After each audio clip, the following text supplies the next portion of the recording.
It's another edition of Time About the Movies, and today we're taking a look at the films of December 9th, 1994. With 4 movies to look at, let's just get right on into it, and we'll start off with the biggest new release of the weekend, and that is Michael Douglas and Demi Moore starring in Barry Levinson's Disclosure, based off the novel by Michael Crichton, the author of Jurassic Park.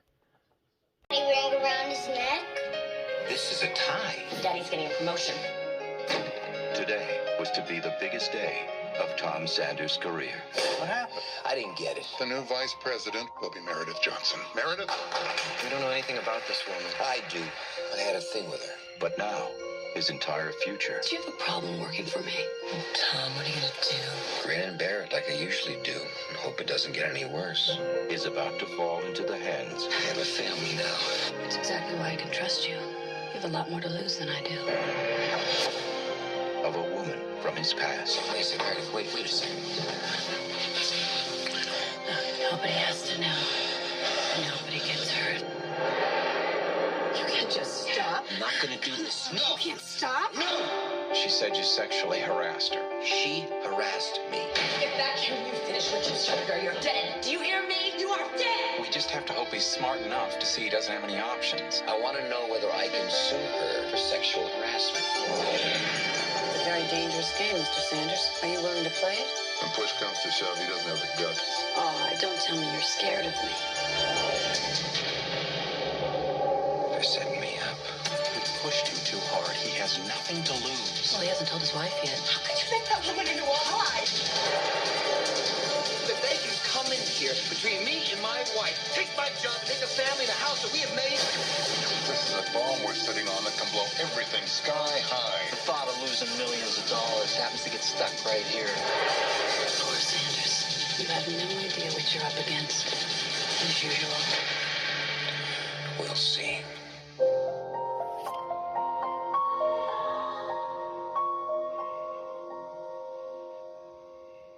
So like I said, this is based off of a book by Michael Crichton, and actually it was a book that was made, they actually greenlit the movie before the novel was even published. It actually came out in January of 94, the film came out in December, so the movie was already being made before the book was even released, so take that for what you will, but, I mean, the idea is very interesting, especially nowadays. I mean, this is a story about a guy who is basically being sexually harassed by a woman, and it's usually the other way around, and in this case, the situation is Demi Moore seducing Michael Douglas, and to me, I think that's part of the problem with the movie, and it's why it doesn't really work all that well. It's because they have a good setup, they have a good idea to tell the story from a different angle, but the way it's the way it's presented that really does not work. I mean, yeah, Michael Douglas, who was in one of probably the most successful erotic thriller ever with Basic Instinct at the time. I mean, at the time it was, but I mean, you've got Demi Moore, one of the hottest actresses out there,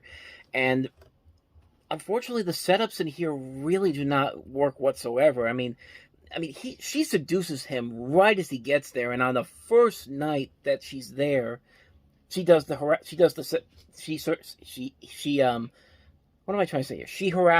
sexually harasses him, and one day is all it took, and you can make the argument that it's the former girlfriend, this is her way of getting revenge, but at the same time, man, your plan has to be a whole lot better than that, and that's really where the major flaws of the movie come into play here, because, I mean, the movie really, I think, is more focused on selling the sex appeal of both Michael Douglas and Demi Moore, because they were both because he was in Basic Instinct, and she's one of the hottest actresses at the time right at that point. I mean, it never feels like anything that feels realistic, feels genuine. I mean, Roger Ebert, I think, said it best. The film's theme basically is a launch pad for sex scenes, and it feels like you're looking at a sharper image catalog that walks and talks. Those are Roger Ebert's words when he wrote the review for this on the Chicago Sun-Times, and he's absolutely right on it, because it never feels like anything in this movie is important to what the book is based on. Like, a whole idea, like, the idea is very interesting. Like, you don't ever usually hear stories about men who are getting sexually harassed by women. It's usually the other way around, and very once in a while you'll get a story like this, and here's a chance for the movie to actually kind of put that out in the open and say that, hey, this could happen the other way around, but it never really feels like that. It just feels like a TNA movie. It feels like a movie that's trying to be the next Basic Instinct, and I guess it kind of worked because it was one of the big successes of that year, and it was actually Barry Levinson's most successful film he had done with after Good Morning Vietnam and Rain Man. He was on kind of a slump, but at least with the movies he made between those movies, those were better films. This movie's just really lackluster, and I think it's mostly because it doesn't go all the way with what they should be working with. It doesn't really tell a good story.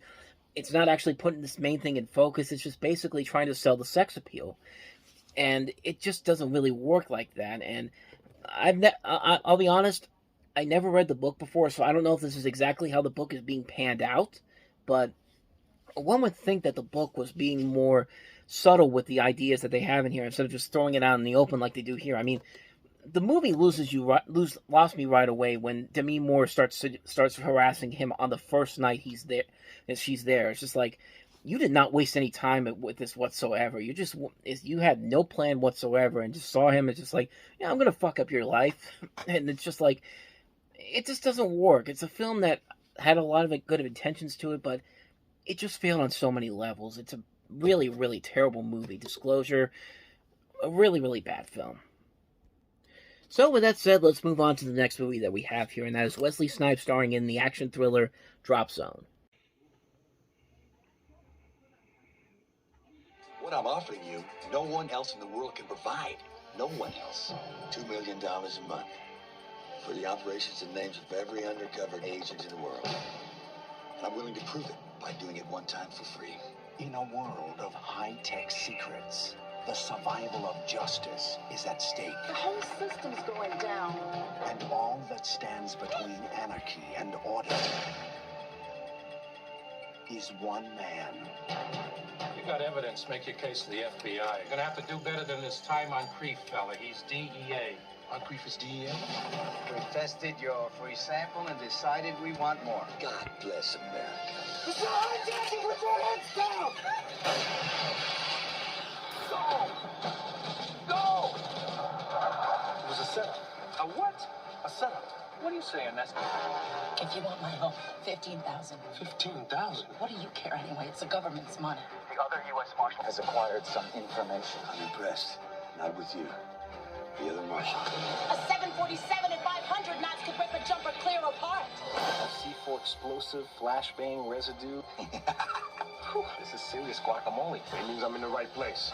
You are way out of your league, way out. Paramount Pictures presents These people are killers. You leave the cop stuff to me. the year's most exciting thriller. They're not gonna find who I'm looking for down here, right? So I gotta go up there. Stage one is complete. Stay focused. Okay, we're into the game. Boy, John Badham really careened during the 1990s. I mean, he started the decade off pretty well with a couple of decent comedies, Burn on a Wire and The Hard Way, but after that, it was Point of No Return, another Stakeout, and this is his third bust in a row. This is not a very good movie. It's a movie that feels too much like Point Break, like it's trying to be another Point Break. We had a couple of these movies like this. We had Terminal Velocity in 94. I could have sworn we had one more, but I can't remember the other one, but this movie really doesn't feel like the whole effort was there. I think they just wanted to do the crazy action stunts and forget the story altogether, because the story is not really all that great. And considering that this is written by one of the guys who will later go on to write High School Musical, that should pretty much tell you everything you need to know about how bad this movie is. This feels like a film that they just put out because Wesley Snipes was one of the hot action actors at the time. Just give him a movie and he'll sell it, and that really doesn't work all the time. And this movie really does not work as well as I think they wanted it to. I mean, Gary Busey plays a stock villain. The woman in this, Yancy Butler from who would later be seen on Witchblade, she's not really doing a whole lot here. You got Michael Jeter in here, Malcolm Jamal Warner's in here. I mean, it just doesn't work. It's a movie that really, sometimes the action sequences could be nice, but honestly, the rest of the movie itself is just so bland, it's so mediocre, that there's no real effort going into this that makes you want to see it. It's a movie that's really boring, really lackluster, and just a movie that I think Wesley Snipes should have known better on.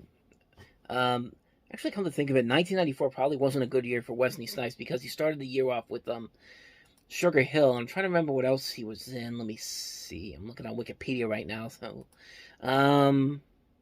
No, that was it. Just Sugar Hill and Drop Zone. So, yeah, 1994 was not a very good year for him, and Drop Zone was an example of that. So, with that said, let's move on to the next movie that we have here, and that is Federal Hill. Hey, Pop, so I use this caddy tonight? Oh, so you were going to ask me? Of course I was. These guys know everything about this town. That's where I grew up. I like it. How to get the girls. Where'd you hear about me? Good news travels fast. How to get into trouble. He's a funny boy. He wants to play games. We'll play with him. And how to get away with murder. What's up with the ninjas? I just got off work. Nice stuff. Nice stuff. This movie kind of reminded me of that movie Men of Respect with John Turturro that we looked at a couple years ago. It was a long, long time ago. It felt like that kind of a movie, and just like that movie, this movie does not look like it has anything that promising to it. I mean, I'm looking at the Wikipedia page right now. Do you want to see what the Wikipedia page looks like? Check this out. That's it. That's all the Wikipedia pages for this movie. It's just like, it's a 1994 American drama film. It has these people involved in it. I should probably tell you right off the bat that this movie really isn't going to be anything all that memorable. And judging by that trailer, I can definitely see why. I mean, there was nothing in there that really looked all that interesting, unfortunately. So, I haven't seen it. Can't really comment on it too much. But considering that that's all you can get on Wikipedia, that's probably not a good sign for this movie. So that's Federal Hill. Let's move on to the last movie that we have here, and that is Century.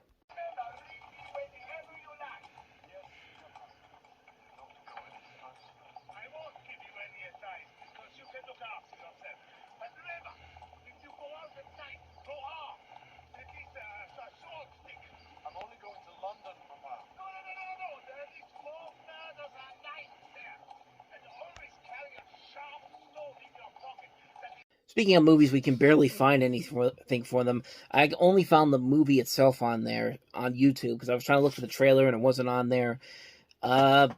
Basically, the story is that Clive Owen stars as a 19th century Jewish doctor who, while studying at a research institute, discovers that an authoritarian doctor, played by Charles Dance, is sterilizing innocent women.